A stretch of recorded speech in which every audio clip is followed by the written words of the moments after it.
Передаю привітання всім нашим білорусам і віншую їх сонячним святом 27 липня. День Незалежності Республіки Білорусь, справжній День Незалежності, як ми святкували до того, як до влади дорвався Лукашенко.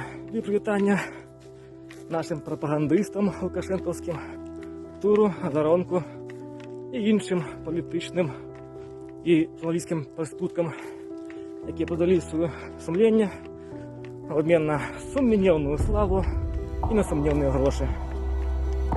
Шановні, покарання обов'язково буде. Ми дочекаємося і ми побачимо ваше покарання на свої власні очі. І ми прискоримо ваше покарання. І привітання всім українцям. Друзі, сябри, вірте у нас. Ми вам не вороги.